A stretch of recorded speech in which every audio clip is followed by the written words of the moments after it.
ರಥವು ತುಂಬ ಜೀರ್ಣವಾಗಿರುವುದನ್ನು ಕಂಡು ಅದರಲ್ಲಿ ರಥೋತ್ಸವವನ್ನು ಮಾಡುವುದು ಸಾಧ್ಯವಾಗದೇ ಇರುವಂತಹ ಕಾರಣದಿಂದ ಅದು ತುಂಬ ಜೀರ್ಣವಾಗಿರುವುದರಿಂದ ನೂತನ ರಥವನ್ನು ಮಾಡಿ ಭಗವಂತನಿಗೆ ಅರ್ಪಿಸಬೇಕು ಅನ್ನುವಂತಹ ಒಂದು ವಿಶೇಷ ಸಂಕಲ್ಪವನ್ನು ಅವರು ಮಾಡಿದ್ದಾರೆ.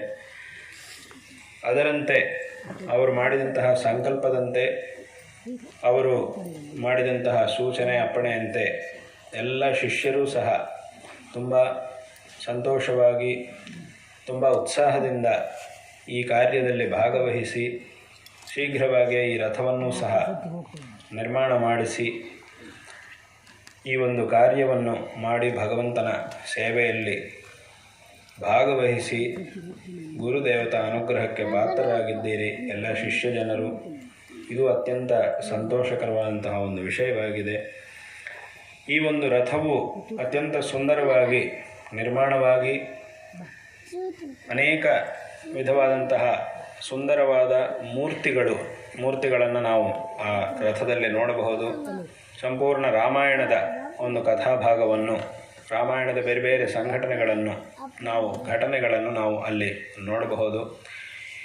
ಇನ್ನೂ ವಿಶೇಷವಾಗಿ ಶಾಸ್ತ್ರಗಳಲ್ಲಿ ಹೇಳಿದಂತೆ ಭಗವಂತನ ನಾನಾ ರೂಪಗಳನ್ನು ಈ ರಥದಲ್ಲಿ ನಾವು ನೋಡಬಹುದು.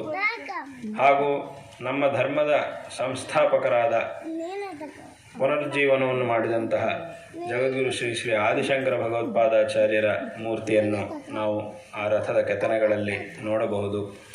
ಹೀಗೆ ಅನೇಕ ವಿಧವಾದಂತಹ ಸುಂದರವಾದಂತಹ ಮೂರ್ತಿಗಳಿಂದ ಕೂಡಿರುವಂತಹ ಈ ಸುಂದರವಾದ ಸ್ಯಂದನದಲ್ಲಿ ಭಗವಂತನಿಗೆ ಇವತ್ತು ರಥಾರೋಹಣವಾಗಿ ರಥೋತ್ಸವವು ಪ್ರಾರಂಭವಾಗಿರುವುದು. ಮತ್ತು ಈಗ ಬರುವಂತಹ ಮುಂದಿನ ಪಕ್ಷದಲ್ಲಿ ಈಗ ಹೇಳಿದಂತೆ ನರಸಿಂಹ ಜಯಂತಿ ಸಂದರ್ಭದಲ್ಲಿ ಮುಂದೆ ಈ ಒಂದು ರಥದಲ್ಲೇ ಮುಂದೆ ಬಹುಕಾಲ ಅನೇಕ ವರ್ಷಗಳ ಕಾಲ ಈ ಒಂದು ರಥದಲ್ಲಿ ಉತ್ಸವವೂ ಸಹ ನಡೆಯಲಿರುವುದು. ಇದೆಲ್ಲವೂ ಅತ್ಯಂತ ಸಂತೋಷಕರವಾದಂತಹ ಒಂದು ವಿಷಯ. ಇದು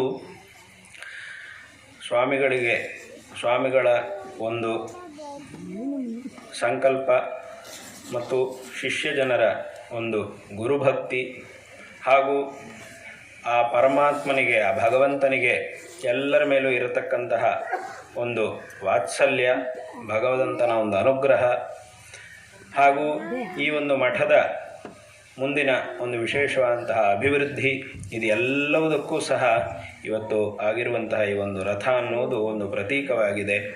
ಇದರಿಂದ ಆ ಭಗವದ್ ಅನುಗ್ರಹದಿಂದ ಮುಂದೆ ಇನ್ನೂ ಸಹ ಅನೇಕ ವಿಧವಾದಂತಹ ಅಭಿವೃದ್ಧಿ ಕಾರ್ಯಗಳು, ಧರ್ಮ ಪ್ರಚಾರ ಕಾರ್ಯಗಳು ಇದೆಲ್ಲವುದೂ ಸಹ ವಿಶೇಷವಾಗಿ ನಡೆಯಲಿವೆ ಅನ್ನುವಂತಹ ವಿಷಯದಲ್ಲಿ ಯಾವುದೇ ಸಂದೇಹಕ್ಕೆ ಅವಕಾಶ ಇಲ್ಲ. ಜಗದ್ಗುರು ಶ್ರೀ ಆದಿಶಂಕರ ಭಗವತ್ಪಾದಾಚಾರ್ಯರು ನಮ್ಮ ಸನಾತನ ಧರ್ಮವು ನಿರಂತರ ಪ್ರಚಾರದಲ್ಲಿರಬೇಕು ಅನ್ನುವಂತಹ ಉದ್ದೇಶದಿಂದ ಆಮ್ನಾಯ ಪೀಠಗಳನ್ನು, ಚತುರಾಮ್ನಾಯ ಪೀಠಗಳನ್ನು ಸ್ಥಾಪನೆ ಮಾಡಿದ ವಿಷಯವು ಎಲ್ಲರಿಗೂ ತಿಳಿದಿರುವಂತಹ ವಿಷಯವೇ.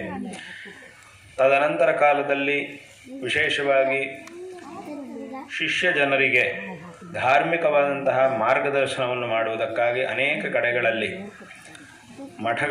ಅನೇಕ ಮಠಗಳ ಸ್ಥಾಪನೆಗಳು ಆಗಿರುವಂತಹದ್ದು.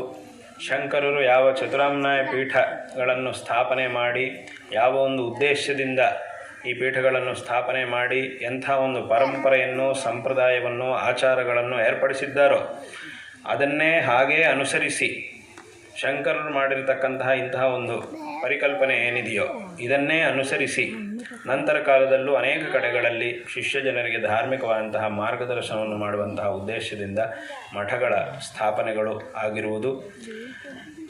ಅಂತಹ ಮಠಗಳಲ್ಲಿ ಈ ಒಂದು ನೆಲಮಾವು ಮಠ ಅನೇಕ ಶತಮಾನಗಳ ಪ್ರಾಚೀನ ಇತಿಹಾಸವನ್ನು ಹೊಂದಿರುವುದು. ಅನೇಕ ಮಠಾಧಿಪತಿಗಳು ಈ ಒಂದು ಮಠದಲ್ಲಿ ಈ ಹಿಂದೆ ಅಧಿಪತಿಗಳಾಗಿದ್ದು ಒಂದು ಆದರ್ಶವಂತವಾದಂತಹ ಸನ್ಯಾಸಿಗಳಾಗಿ, ಯತಿಗಳಾಗಿ ಅನುಷ್ಠಾನ ಪೂಜಾದಿಗಳನ್ನು ಮಾಡುತ್ತಾ ಆದರ್ಶರಾಗಿರ್ತಕ್ಕಂತಹ ಯತಿಗಳಾಗಿ ಮಠಾಧಿಪತಿಗಳಾಗಿದ್ದಿದ್ದು ಅತ್ಯಂತ ಒಂದು ವಿಶಿಷ್ಟವಾದಂತಹ ಸಂಗತಿ. ಈ ಎಲ್ಲ ಪೀಠಗಳು ಹಾಗೂ ಮಠಗಳು ಇವುಗಳ ಒಂದು ಉದ್ದೇಶ ಏನು ಅಂತಂದರೆ ಜನರಿಗೆ ಧಾರ್ಮಿಕವಾದಂತಹ ಮಾರ್ಗದರ್ಶನವನ್ನು ಮಾಡುವುದು, ಜನರಲ್ಲಿ ಧಾರ್ಮಿಕತೆಯನ್ನು ಜಾಗೃತಗೊಳಿಸುವುದು. ಇದೆಲ್ಲವುದರ ಮುಖ್ಯವಾದಂತಹ ಒಂದು ಉದ್ದೇಶ. ಯಾಕೆ ಅಂತಂದರೆ ಎಲ್ಲದಕ್ಕಿಂತ ಮುಖ್ಯವಾಗಿ ಬೇಕಾಗಿರುವಂತಹದ್ದು ಧರ್ಮಾಚರಣೆ. ಜೀವನದಲ್ಲಿ ಧರ್ಮಾಚರಣೆ ಮಾಡಲಿಲ್ಲ ಅಂತಂದರೆ ಅದು ಕೇವಲ ಜೀವನ ನಡೆಸಿದಂಗೆ ಆಗುತ್ತೆ ಹೊರತು ಜೀವನವನ್ನು ಸಾರ್ಥಕ ಮಾಡ್ಕೊಂಡಂಗೆ ಆಗುವುದಿಲ್ಲ. ಯಾಕಂತಂದರೆ ಜೀವನ ಹುಟ್ಟಿದ ಮೇಲೆ ಮನುಷ್ಯನಿಗೆ 2 ಕರ್ತವ್ಯಗಳಿದೆ. ಒಂದು ಜೀವನ ನಡೆಸುವುದು, ಇನ್ನೊಂದು ಜೀವನ ಸಾರ್ಥಕಪಡಿಸ್ಕೊಳ್ಳುವುದು. 2 ಕರ್ತವ್ಯಗಳಿದೆ. ಬರೀ ಜೀವನ ಒಂದು ನಡೆಸಿದರೆ ಅದು ಎಲ್ಲರಿಗೂ ಇದ್ದೇ ಇದೆ. ಬರೀ ಮನುಷ್ಯನಿಗೆ ಮಾತ್ರ ಅಲ್ಲ, ಹುಟ್ಟಿದ ಪ್ರತಿಯೊಂದು ಪ್ರಾಣಿಗೂ ಮರಣ ಬರುವ ತನಕ ಮಧ್ಯದಲ್ಲಿ ಜೀವನ ಅನ್ನೋದು ಇದ್ದೇ ಇರುತ್ತೆ. ಜನ್ಮ ಮತ್ತು ಮರಣ 2ರ ಮಧ್ಯದ ಕಾಲವನ್ನೇ ಜೀವನ ಅಂತ ಹೇಳೋದು. ಅಲ್ಲಿಗೆ ಜನನ ಮರಣ ಯಾವ ಪ್ರಾಣಿಗಳಿಗಿದೆಯೋ ಈ ಪ್ರಪಂಚದಲ್ಲಿ ಅದು ಎಲ್ಲದಕ್ಕೂ ಜೀವನ ನಡೆಸುವುದು ಅನ್ನೋದು ಇದ್ದೇ ಇದೆ. ಆ ಜೀವನ ನಡೆಸುವ ಶೈಲಿಯಲ್ಲಿ ವ್ಯತ್ಯಾಸ ಇರುತ್ತೆ. ಮನುಷ್ಯನ ಜೀವನ ಶೈಲಿ ಒಂದು ರೀತಿಯಾಗಿರುತ್ತೆ, ಪ್ರಾಣಿಗಳ ಜೀವನ ಶೈಲಿ ಒಂದು ರೀತಿಯಾಗಿರುತ್ತೆ. ಅಷ್ಟೇ ವ್ಯತ್ಯಾಸ ಇಷ್ಟೇ ಹೊರತು ಜೀವನ ನಡೆಸುವುದು ಅನ್ನುವಂತಹ ವಿಚಾರ ಮಾತ್ರ ಎಲ್ಲರಿಗೂ ಸಮಾನ. ಮನುಷ್ಯರಿಗೂ ಪ್ರಾಣಿಗಳಿಗೂ ಎಲ್ಲದಕ್ಕೂ ಸಮಾನ. ಆದರೆ ಈ ಒಂದು ಜೀವನವನ್ನು ಸಾರ್ಥಕಪಡಿಸ್ಕೊಳ್ಳುವುದು ಅನ್ನುವಂತಹ ವಿಚಾರ ಏನಿದೆಯೋ ಅದು ಪ್ರಾಣಿಗಳಿಗಿಲ್ಲ, ಅದು ಕೇವಲ ಮನುಷ್ಯನಿಗೆ ಮಾತ್ರ. ಹಾಗಾಗಿಯೇ ಈ ಜೀವನವನ್ನು ನಡೆಸಲಿಕ್ಕೆ ನಾವು ಅನೇಕ ಪ್ರಯತ್ನಗಳನ್ನು ಪ್ರತಿಯೊಬ್ಬರು ಮಾಡ್ತಾನೇ ಇರ್ತಾರೆ. ಜೀವನ ನಡೆಸಲಿಕ್ಕೆ ವಿದ್ಯಾಭ್ಯಾಸ ಮಾಡುವುದು ಅಥವಾ ಏನೋ ಕೆಲಸ ಮಾಡುವುದು ಅಥವಾ ಯಾವುದ್ಯಾವುದೋ ಒಂದೊಂದು ವ್ಯವಹಾರಗಳು, ಕೆಲಸ ಮಾಡುವುದು, ವ್ಯವಹಾರ ಮಾಡುವುದು, ವ್ಯಾಪಾರ ಮಾಡುವುದು, ಹೀಗೆ ಒಂದೊಂದು ಕೆಲಸಗಳನ್ನು ಮಾಡ್ತಾನೇ ಇರ್ತಾರೆ. ಅದೆಲ್ಲವುದನ್ನು ಮಾಡ್ತಾನೇ ಮಾಡಬೇಕು. ಜೀವನ ನಡೆಸಲಿಕ್ಕೆ, ಜೀವನದಲ್ಲಿ ಏನು ಕಡಿಮೆ ಆಗದೇ ಇರಲಿಕ್ಕೆ ಬೇಕಾದಂತಹ ವ್ಯವಸ್ಥೆಗಳನ್ನು ಮಾಡಿಕೊಳ್ಳುವುದಕ್ಕೆ, ಅದಕ್ಕೆ ಬೇಕಾದಂತಹ ಧನ ಸಂಪಾದನೆ ಮಾಡಲಿಕ್ಕೆ ಬೇಕಾದಂತಹ ವಿದ್ಯಾಭ್ಯಾಸ, ನೌಕರಿ ಇತ್ಯಾದಿಗಳೆಲ್ಲವೂ ಇದ್ದೇ ಇದೆ. ಅದನ್ನು ಮಾಡಬೇಕು, ಅದನ್ನು ಚೆನ್ನಾಗಿ ಮಾಡಬೇಕು. ತುಂಬ ಅದರಿಂದ ಸಂಪಾದನೆ ಮಾಡ್ತೀವಿ ಅಂತಲ್ಲ, ಆದರೆ ಕಡಿಮೆ ಆಗದೆ ಬೇಕಾದಷ್ಟು ವ್ಯವಸ್ಥೆ ಮಾಡಿಕೊಳ್ಳಲಿಕ್ಕೆ ಇಂತಹದ್ದೊಂದು ಲೌಕಿಕವಾಗಿ ಪ್ರಯತ್ನವನ್ನೆಲ್ಲ ಮಾಡಲೇಬೇಕು ಪ್ರತಿಯೊಬ್ಬ ಮನುಷ್ಯ. ಆದರೆ ಅದರ ಜೊತೆಗೆ ಧಾರ್ಮಿಕವಾದಂತಹ ಒಂದು ಆಚರಣೆಗಳು ಮನುಷ್ಯನಿಗೆ ಅತ್ಯಂತ ಅವಶ್ಯಕ. ಇದರಿಂದ ನಾವು ಈ ಒಂದು ಜೀವನವನ್ನು ಸಾರ್ಥಕ ಮಾಡಿಕೊಳ್ಳುವುದಕ್ಕೆ ಸಾಧ್ಯ ಆಗುತ್ತೆ. ಇದರಿಂದ ಈ ಲೌಕಿಕವಾಗಿ ಮಾಡುವಂತಹ ಎಲ್ಲವುದರಿಂದಲೂ ಬರೀ ಜೀವನವನ್ನು ನಡೆಸಲಿಕ್ಕೆ ಮಾತ್ರವೇ ಸಾಧ್ಯ ಆಗುತ್ತೆ. ಈ ಧಾರ್ಮಿಕವಾದಂತಹ ಆಚರಣೆಯಿಂದ ಮಾತ್ರ ಜೀವನವನ್ನು ಸಾರ್ಥಕ ಮಾಡಿಕೊಳ್ಳಲಿಕ್ಕೆ ಸಾಧ್ಯ ಆಗುತ್ತೆ. ಆದ್ದರಿಂದ ಇಂತಹ ಒಂದು ಅವಕಾಶ ಅದು ಮನುಷ್ಯನಿಗೆ ಮಾತ್ರವೇ ಪ್ರಾಪ್ತವಾಗಿದೆ. ಹಾಗಾಗಿ ಇಂತಹ ಒಂದು ಧಾರ್ಮಿಕವಾದ ಆಚರಣೆ ಎನ್ನುವುದು ಪ್ರತಿಯೊಬ್ಬ ಮನುಷ್ಯನಿಗೂ ಅತ್ಯಂತ ಅವಶ್ಯಕ.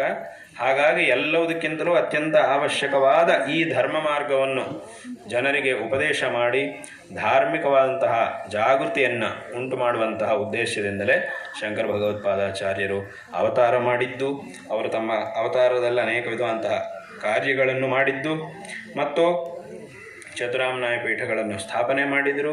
ಹಾಗೂ ತದನಂತರ ಕಾಲದಲ್ಲಿ ಈ ರೀತಿಯಾದಂತಹ ಅನೇಕ ಮಠಗಳ ಒಂದು ಸ್ಥಾಪನೆಯೂ ಸಹ ತದನಂತರ ಕಾಲದಲ್ಲಿ ಆಗಿ ಅಲ್ಲೂ ಸಹ ಮಠಾಧಿಪತಿಗಳು ಆ ಒಂದು ಪರಂಪರೆ ಎನ್ನುವುದು ಅವಿಚ್ಛಿನ್ನವಾಗಿ ಬರ್ತಾ ಇದೆ. ಆದ್ದರಿಂದ ಎಲ್ಲರೂ ಸಹ ಜೀವನದಲ್ಲಿ ಇಂತಹ ಒಂದು ಧಾರ್ಮಿಕವಾದಂತಹ ಆಚರಣೆಗಳಿಗೆ ಪ್ರಾಧಾನ್ಯವನ್ನು ಕೊಡಬೇಕು. ಈಗ ಹೊಸದಾಗಿ ಏನೇನೋ ಶುರು ಮಾಡಬೇಕು ಅಂತಿಲ್ಲ. ಹಿಂದಿನಿಂದ ಏನು ಬಂದಿರುತ್ತೋ ಅದನ್ನಾದರೂ ಬಿಡದೆ ಆಚರಣೆ ಮಾಡಿದರೂ ಸಾಕು. ಅದರಿಂದಲೂ ಸಹ ನಾವು ಪುಣ್ಯವಂತರಾಗ್ತೀವಿ, ಜೀವನವನ್ನು ಸಾರ್ಥಕ. ಇನ್ನೂ ಹೊಸದಾಗಿ ಶುರು ಮಾಡುವ ಶಕ್ತಿಯೂ ಇದೆ, ಅದಕ್ಕೆ ಸಮಯನೂ ಇದೆ, ಎಲ್ಲವೂ ಇದೆ ಅಂದರೆ ಇನ್ನೂ ಜಾಸ್ತಿ ಮಾಡ್ಬೋದು. ಯಾಕಂದರೆ ಧರ್ಮಾಚರಣೆಯಲ್ಲಿ ಎಷ್ಟು ಮಾಡಿದರೂ ಒಳ್ಳೆಯದೇ. ಅದಿನ್ನೂ ಎಷ್ಟು ಮಾಡಿದರೂ ಸಹ ನಮಗೆ ವಿಶೇಷವಾದ ಫಲ ಸಿಗ್ತಾನೇ ಇರುತ್ತೆ. ಅದು ವಿಶೇಷವಾದ ಫಲ ಅನ್ನೋದು ಇದ್ದೇ ಇದೆ. ಆದರೆ ಹೊಸದಾಗಿ ಏನು ಮಾಡ್ತೀವೋ ಬಿಡ್ತೀವೋ ಅದೆಲ್ಲ ಬೇರೆ ವಿಷಯ. ಈಗ ಹೊಸದಾಗಿ ಮಾಡೋದ್ರ ಬಗ್ಗೆ ಈಗ ಮಾತಾಡೋದಕ್ಕಿಂತ ಈ ಹಳೆಯದನ್ನು ಬಿಡಬಾರದು ಅಂತ ಹೇಳುವುದೇ ಈಗ ತುಂಬ ಪ್ರಧಾನ ಅಂತ ಅನಿಸ್ತಾ ಇದೆ. ಯಾಕೆ ಈಗಿನ ಕಾಲದಲ್ಲಿರುವಂತಹ ಸ್ಥಿತಿಯನ್ನು ನೋಡಿದರೆ. ಆದ್ದರಿಂದ ಇಂತಹ ಒಂದು ಆಚರಣೆಗಳನ್ನು ವಿಶೇಷವಾಗಿ ಮಾಡಬೇಕು. ತದ್ವಾರ ಜೀವನವನ್ನು ಸಾರ್ಥಕ ಮಾಡಿಕೊಳ್ಳಬೇಕು. ಗುರುವಿನ ಒಂದು ಮಾರ್ಗದರ್ಶನವನ್ನು ಪಡ್ಕೊಂಡು ನಾವು ಈ ಆಚರಣೆಗಳನ್ನು ಮಾಡಬೇಕು. ಯಾಕೆಂತಂದರೆ ಇಲ್ಲಿ ಧಾರ್ಮಿಕವಾದಂತಹ ಆಚರಣೆಗಳು ಅಂತಂದರೆ ಈ ಆಚರಣೆಗಳಿಗೆ ಒಂದು ಪ್ರಮಾಣ ಅನ್ನೋದಿರಬೇಕು. ಯಾವುದಾದ್ರೂ ಒಂದು ಆಚರಣೆ ಮಾಡುವಾಗ ಅದಕ್ಕೊಂದು ಪ್ರಮಾಣ ಇರಬೇಕು. ನಾನು ಅನೇಕ ಕಡೆಗಳಲ್ಲಿ ಹೇಳ್ತಾ ಇರ್ತೀನಿ, ಏನು ಅಂತಂದರೆ ನಮ್ಮ ಆಚರಣೆಗಳನ್ನು ಇದನ್ನೆಲ್ಲ ನೋಡಿ ಕೆಲವರು ಈಗಿನ ಕಾಲದಲ್ಲಿ ಕೆಲವರು ಏನು ಹೇಳ್ತಿರ್ತಾರೆ ಅಂದರೆ ಈ ಆಚರಣೆಗಳು, ಈ ಸಂಪ್ರದಾಯಗಳು ಇದೆಲ್ಲ ಮೂಢನಂಬಿಕೆಗಳು ಅಂತ ಹೇಳ್ತಾ ಇರ್ತಾರೆ. ಇದೆಲ್ಲ ಮೂಢನಂಬಿಕೆ, ಇದೆಲ್ಲ ಏನೂ ಇಲ್ಲ, ಅದು ಇದು ಅಂತ ಹೇಳ್ತಿರ್ತಾರೆ. ಅಂದರೆ ಅವರು ತಿಳ್ಕೊಂಡಿರುವುದೇನು ಅಂತಂದರೆ ಯಾವುದಾದ್ರೂ ಒಂದು ಆಚರಣೆ